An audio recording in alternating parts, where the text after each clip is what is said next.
I'd like to continue our discussion of the animal kingdom, kingdom metazoa, today. And you may recall that animals are multicellular heterotrophs that have cells that lack cell walls. So we were talking about some of the embryonic characteristics in our last module, and I just want to talk about one other aspect of animals that is sometimes useful in classification, and that is symmetry. So it's somewhat similar to what we talked about in animals in that, in flowers, in that there is both, in animals we can have both radial symmetry, in which there are multiple planes of symmetry, and bilateral symmetry, in which there is a single plane of symmetry. So animals that generally have a circular body plan to them then can have more than one plane of symmetry, which is what defines radial symmetry.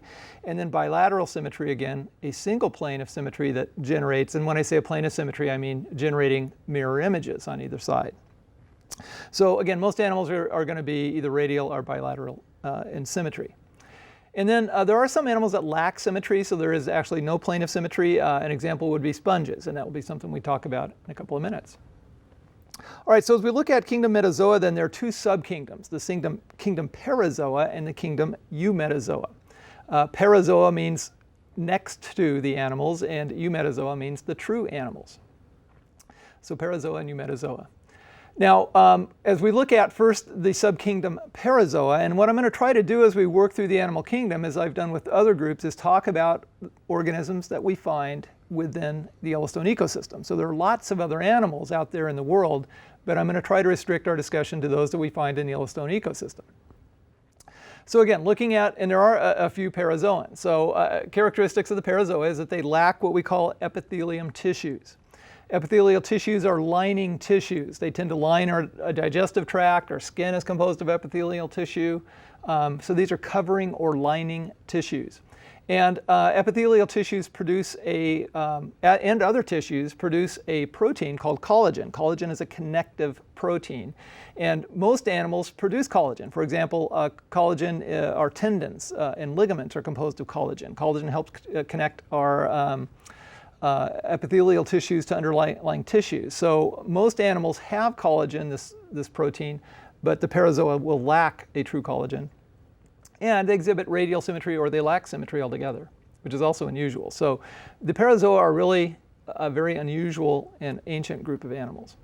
So getting back to this epithelial tissue then, again, epithelial tissue is what we find lining passageways and also surfaces. So again, the skin, fur, nails are all products of epithelial tissue. The lining of our respiratory tract, our reproductive tract also would be lined with epithelial tissue, or urinary tract and so on. So there are different types of epithelium, but again, an epithelial tissue is a covering or lining tissue. And again, in most animals then they will produce a layer of collagen that helps attach this epithelium to underlying tissues. So the parazoa lack this characteristic. So the primary phylum of the parazoa, really the only phylum of the parazoa, is the phylum Porifera, which are the sponges. And generally we think of sponges as being marine organisms, but there are a few freshwater sponges, and there are a couple of freshwater sponges that occur in Lake Yellowstone. Sponges lack a nervous system. As I mentioned, they really lack true tissues compared to other animals. They're basically filter feeders. So once they get established in a location, they try to pull nutrients out of the water and they feed on those. So this is kind of a diagrammatic representation of a sponge. And so as we look at a sponge, there are some specialized cells, but not what we would really consider well-developed tissues. So some of the types of cells that we see is that they do have not a true epithelium, but we refer to it as an epidermis, or sometimes it's called a pinicoderm. So these are cells that are similar to an epithelium, but again lack the production of collagen. They're not really connected to one another with this collagenous protein. And that will be found along the outer surface of the sponge. Along the inner surface of the sponge, there are specialized cells called choanocytes, collar cells. And here's a picture of the collar cells. So the collar cells have a flagellum. They have a collar-like structure associated with that. And as they draw water past them, small particles of organic material, could be small organisms, but more typically it's decaying organisms in the water, will stick in this collar, and then that can be phagocytized. And then a third major type of cell that we find in sponges are what are known as amoebocytes. And so amoebocytes we find between the choanocytes and the epidermis. And they will secrete a kind of gelatinous matrix that's known as mesohele, sometimes called mesoglia, a gelatinous matrix. They also produce structures called spicules. Spicules can be composed of calcium carbonate or silicon compounds, I should say. And additionally, the amoebocytes typically play a role in sexual reproduction, although we're not going to talk much about that for this particular class. So anyway, the amoebocytes then will associate with the choanocytes. So the choanocytes are the feeding cells in this group. And then amoebocytes will associate with those, get the food from the choanocytes, and then distribute that to other amoebocytes and the epidermal cells, which we find along the surface. All right, so as we look at how sponges feed then, again, the collar cells are going to beat back and forth, and they'll draw water into the sponge. So sponges can't swim, they can't move, they just sit there. And so water will go from the outside world through openings in the surface known as ostia or pores, and there are a fourth type of cell called osteocytes that produce that, or make those channels through the sponge. And then the water will enter the central chamber, which is the spongiocele, and then be filtered there by the choanocytes, and then eventually out an opening at the top known as an osculum, and then from the osculum back to the outside world. So as we look at this flow then, again, water will move from the outside through these ostia or pores into the spongiocele, out the osculum, and out again. So again, they're just drawing water in, feeding on whatever happens to be in the water. So looking at, again, kind of the inner surface and outer surface of the sponge, these are examples of spicules that I talked about earlier. And then this, wherever you don't see any particular structure, that's the mesohele, this gelatinous matrix, and those are produced by amoebocytes. So when we look at the sponges, the phylum Porifera, there's one class that we find in Yellowstone, and that would be the class Desmospongidae. And what distinguishes the desmospongids is that the amoebocytes produce siliceous spicules of silicon compounds, and they also produce a protein known as spongin. And so these spicules and the spongin then help support the sponge. So the sponge doesn't really produce a skeleton, but it does produce these spicules and this protein to which the cells will cling, because again, they don't really produce collagen, so it's hard for them to be held together. So I want to show you an example of what the spongin looks like. This is from a marine organism, but spongin really is what our commercial sponges are made of. So if you, when you look at our commercial sponges, what they're doing is harvesting actually a living sponge. They soak it in acids, crush it, wash it out, and what's left behind is spongin. So spongin is a highly elastic protein that we've learned to take advantage of. And so anyway, this is more or less what a desmospongid will look like. There's typically lots of oscula. And this would be what a desmospongid looks like before it's been processed. So again, we normally think of sponges as being marine organisms. There are a few freshwater sponges, and there are a couple of examples in the Yellowstone ecosystem. All right, so the rest of the animals we're going to be talking about then are all within the subkingdom Eumetazoa, the so-called true animals. And the Eumetazoa do have true epithelial tissues. They do produce collagen protein as a connective protein, and that will hold the cells together in tissues to tissues. And they exhibit radial or bilateral symmetry. So as we looked within the subkingdom Eumetazoa, there are two branches within the subkingdom Eumetazoa. One of those branches are the radiata, which will be the radially symmetrical animals, and the other branch is the bilateria, which will be the bilaterally symmetrical animals. So I first want to talk about this branch radiata. So in the Yellowstone ecosystem, again, we just have really just a single representative of the radiata, and there are two phyla we normally find here, but one of these phyla is the phylum Cnidaria. Again, most typically a phylum we associate with marine ecosystems, oceanic ecosystems. And examples of cnidarians include things like jellyfish, sea wasps, or cube jellies, box jellies, I should say. Sea anemones also would be in this group. So again, we don't really find organisms like that in the Yellowstone ecosystem, you might think, and you're right. So I'm going to talk about kind of a bizarre example of the cnidarians that we see in the Yellowstone ecosystem in just a second. But as we talk about the cnidaria in general, characteristics are that they are diploblastic, so in embryonic development they produce ectoderm and endoderm, but no mesoderm. They generally exhibit radial symmetry. And what really distinguishes the group is that they have these specialized stinging cells known as cnidocytes. And the cnidocytes contain a stinging structure known as a nematocyst. The nematocyst has a coiled hollow tube most typically, although there's going to be some variations on this. And there's usually a trigger structure associated with the cnidocyte. And when that is bent or torn, it basically opens up the top of this, tears off the top of the cnidocyte, and the nematocyst ejects out, everts out, and then will jab into some prey item and then inject a toxin into that organism. So again, this is typically the main characteristic of the group, is presence of a cnidocyte with nematocysts. And they typically exist in two forms, what's known as a polyp form and a medusa form, and they may alternate between those forms in their life cycle. So the polyp form is basically cup-like. They usually attach to a surface and then filter feed, so they have tentacles with the stinging cnidocytes. They'll capture prey, stuff that into their closed digestive tract, and then spit out what they don't eat. The medusa form would be a swimming form, a jellyfish type of form. So jellyfish would be a typical medusa. A sea anemone would be an example of a polyp. And in the medusa form, obviously they're swimming, but again, they have the closed digestive tract and stinging cells on their tentacles. Now, when we get to the Yellowstone ecosystem, there's a particular class that's found, well, I shouldn't say just found only here, but again, there's kind of a bizarre member of the cnidarian, and this is the class Myxozoa that has, at least in the Yellowstone ecosystem, a single representative, which is Myxozoa cerebralis. And what Myxozoa cerebralis causes is whirling disease. So whirling disease is a disease of trout. And its importance in the Yellowstone ecosystem is that it's tremendously affecting the cutthroat trout. The cutthroat trout is a river and stream trout. We find these in the rivers and streams throughout the Yellowstone ecosystem. They're an incredibly important source of food for a variety of animals, including grizzly bears, occasionally black bears, but white pelicans, bald eagle, occasionally osprey as well. So there are a number of animals in the ecosystem that depend heavily on the cutthroat trout as a food source. So whirling disease is a risk to the cutthroat trout population, and eventually is problematic to some of these other animals.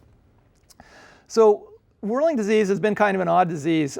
For years, it's just been described kind of in a nebulous way as being some kind of a protozoan or just an organism that causes the disease.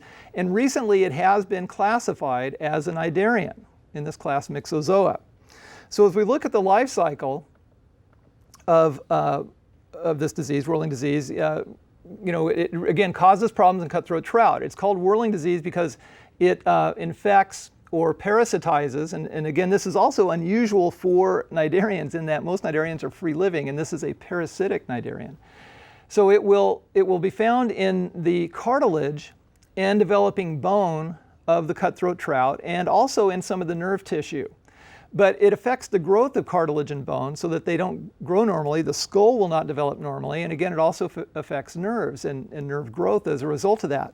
So the fish behave abnormally. They can't swim normally, and they typically end up going around in kind of a circular pattern because of the deformities that they incur. And as they're whirling around, that's called whirling disease. So sometimes you don't really realize they're getting it until you see them, whirling around in their swimming motion. So anyway, so that's where the mature form of the parasite is found. And so spores will be produced by the parasite, and then as the fish dies, the spores will be released into the water.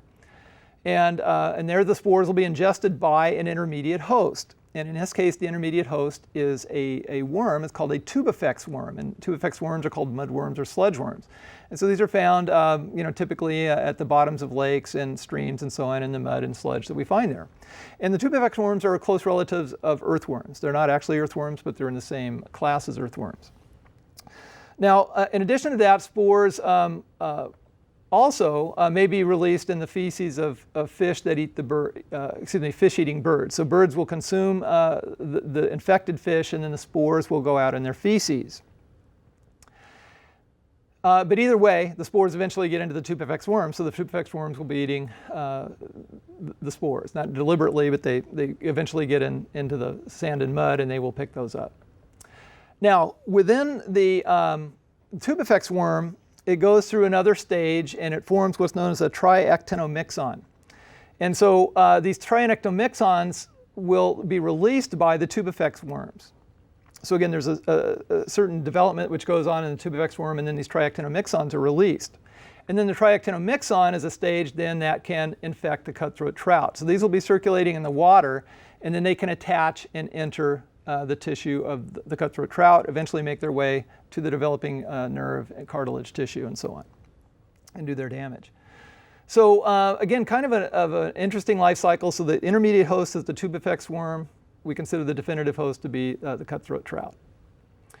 Now, when it comes to classifying it as the cnidarians, again, mainly this is based on some genetic analysis, but also the spores that they produce, the triactinomyxons and the spores, do have a nematocyst-like structure associated with them. So they kind of gain entry by like I said, cnidarian or cnidocyte type characteristics.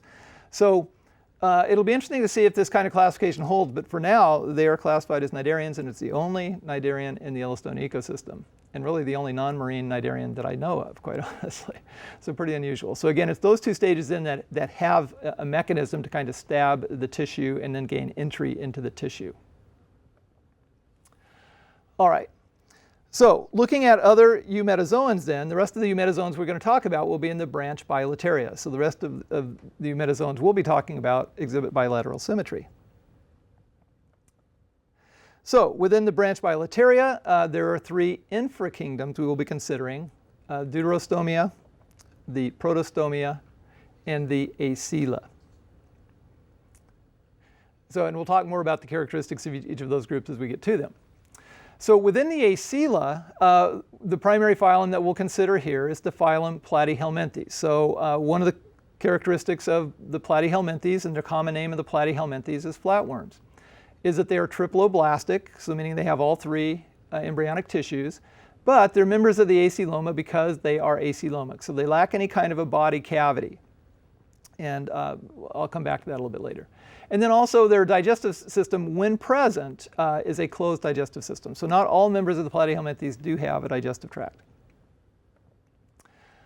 Okay, now when we look at the phylum Platyhelminthes, there are three classes that we'll be considering. One class is the Turbellaria, and it's composed of small animals called planarians. So planarians are pretty, like I said, small animals. Most of the ones I've seen are usually 1/2 inch, maybe as big as an inch, when you do see them. And they're typically found in slow-moving streams. You can find them, like I said, in slow-moving streams. If you look under the leaf litter you find on streams, turn that over. Sometimes if you'll just watch for a little while, little brown spots will start to move. And so these guys have cilia on their ventral or belly surface, and so they kind of glide along surfaces. And they have this highly branched but closed digestive system, and they have a tube that they can evert. It's known as a proboscis, and they kind of evert that out. They secrete digestive enzymes, digest kind of outside the body, at least partially, and then slurp up what they've digested. So they will feed on decomposing material. They can occasionally be predators, but they basically kind of wrap around whatever it is they're interested in, secrete digestive enzymes, and then slurp up, what they can. And you can see that they have these eye spots. They don't have true eyes, but they do have light-sensitive spots. They have a very primitive nervous system, so they're not really sophisticated animals by any stretch of the imagination. And they are free-living, so we find them, again, living free in streams, sometimes along in lakes and ponds, but most typically in slow-moving streams. Now, there are two parasitic groups of Platyhelminthes that are significant in the Yellowstone ecosystem. And again, I think this is important to understand that when you're looking at animals and ecosystems, almost all animals, or at least all species, maybe not every individual animal, but most animals have parasites, parasitizing them in some way. And so one of these common types of parasites are what we call the Cestota, class Cestota, which are the tapeworms.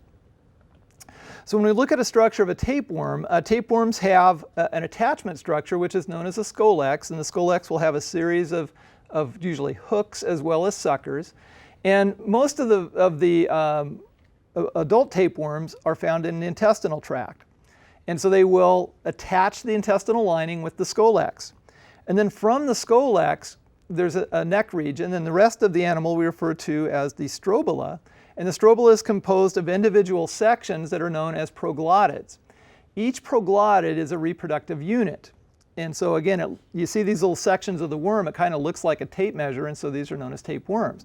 So growth occurs at the scolex, and then as these proglottids grow from the neck, they become more mature, and eventually will become what we call gravid proglottids. So again, here's a look at the scolex again. So we see suckers, we see hooks, they embed those into the intestinal lining. And then this would be an immature proglottid where the sexual organs have not completely developed. And then a mature proglottid where we can see the sexual organs that have developed, the testes scattered around, and ovaries, yolk gland. And what's interesting about these tapeworms is that they are hermaphroditic. So they have both male and female reproductive organs. And so they will ideally mate with another worm that would be inside of the host. So this would be a tapeworm that's inside of an animal's host intestine. If there are multiple worms, they will seek out other proglottids and mate with those proglottids. Now tapeworms do have the capacity to mate with themselves. So one proglottid can mate with a different proglottid in tapeworms, and that's very unusual. Usually hermaphroditic animals have to seek out and mate with another animal, but that's not always the case in tapeworms. And after a proglottid has been fertilized, then it basically just becomes an egg-laying machine. So this is a mature proglottid. The male genital organs or the male reproductive organs deteriorate. Most of the female organs deteriorate except for a uterus, and eggs are produced en masse and then just squirted out of the genital pore. So each proglottid can literally produce thousands of eggs, and you may have hundreds of proglottids literally in a tapeworm. And tapeworms lack a digestive tract. So they are feeding and competing with the host for what the host is eating. So that's also something that's unusual about these animals, lacking their own digestive tract. So they're living in the digestive tract, so they are absorbing what the host is digesting. So in the Yellowstone ecosystem, the two major genera of tapeworms that we see there, one is Diphyllobothrium and the other would be the genus Taenia. And again, they're really common throughout the ecosystem. Bears are going to have tapeworms, and birds are going to have tapeworms, amphibians, reptiles, almost all of the large vertebrate animals, and fish as well, have tapeworms. Not every individual animal, but almost every species is host to some kind of a tapeworm. So when we look at kind of a generic life cycle for some of these worm-type parasites, it begins with a definitive host. You may recall the definitive host will be host to the sexually mature animal, and the definitive host will produce the parasite within the definitive host will produce eggs. These usually go out in the feces in the digestive tract. Eggs will be ingested typically by the next host, an intermediate host. And the intermediate host is usually where other stages will take place, and so juvenile worms will develop in the intermediate host.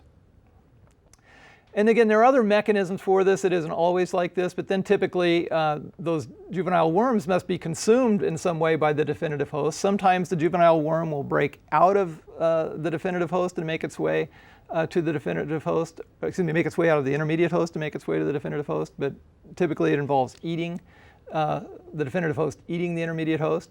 And then also sometimes in what we call a direct so this would be an indirect life cycle where there's some kind of intermediate host that requires a juvenile stage of the worm to develop before that's consumed by the definitive host.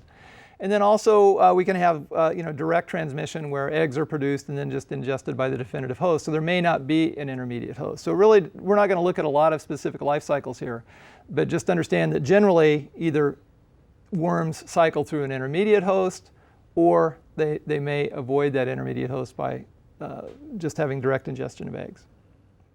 But as you may figure out here, this does typically imply fecal contamination. Now, specifically in the tapeworm life cycle, again, typically eggs are produced in the feces. Eggs will be ingested by an intermediate host, and then a juvenile worm called a bladder worm typically will develop in the tissues of that intermediate host. And then that intermediate host has to be eaten by the definitive host. The bladder worms break out of a cyst that they form and then will grow and develop in the intestine. So typically what this bladder worm stage is useful for is that it helps the juvenile worm survive stomach acids, and then they can get into the intestine and then they'll develop into the adults there. So again, we're not looking at a lot of specific types of life cycles here, but just to give you an idea of some of the definitive and intermediate hosts that we see with tapeworms in the Yellowstone ecosystem, is that bears typically will pick up their tapeworms from trout, sometimes from elk and even eating rodents. Elk will pick up some of their tapeworms actually from mites, which are an intermediate host, and we'll talk about mites next time. Trout can pick up intermediate hosts from crustaceans of various types. Rodents can pick up their tapeworms from either insects or mites, depending on the type that we're looking at. Pelicans will typically pick up their tapeworms from trout, so the trout will be host to the intermediate, the trout is the intermediate host to the juvenile worm. Eagles will pick up their tapeworms from trout as well, and so on down the line. So again, when we're looking at an animal that has an adult tapeworm, it's usually picking that up from some intermediate host that has the juvenile form of the tapeworm. But everybody seems to have tapeworms. So everybody's either got adult tapeworms or juvenile tapeworms, it seems, in the ecosystem, even though it's not obvious to us. Now, one of the things that is kind of interesting about helminthic parasites in general is that hibernation can help with this. And when it comes to parasites, especially intestinal parasites, having a few parasites is not a big deal. It's parasite load which can be significant. So if you keep accumulating parasites, that can be dangerous. You know, it could literally block the intestine in the case of tapeworms. Also, you may have bleeding and things like that it can occur in the intestine, and that, you know, can cause deterioration of health, and then other types of infections can set in. So one of the ways actually in which some of the animals like bears actually will shed parasites is through hibernation. Now, there are different types of intestinal parasites. Some actually do feed on blood internally. We'll talk some about those later. But in the case of tapeworms, again, tapeworms don't have an intestinal tract. They're just trying to absorb digested food. So when bears and rodents in particular, when they go into hibernation, then they're not feeding. And so the parasites themselves won't have anything to feed on. In this case, the tapeworms won't have anything to feed on either. So they're effectively going to starve to death during hibernation. And so eventually they'll let go. They just get carried out in the feces and then are lost. So when you look at parasite load of hibernating animals in particular, they'll usually have a lot more parasites as they enter hibernation in the winter. And then when they come out of winter, they're usually clear of parasites. And then the cycle starts over again the next year. But that's an important way then that the parasite load is kept low, and that's good for the general health of the animal. So we'll talk more about animals next time. See you then.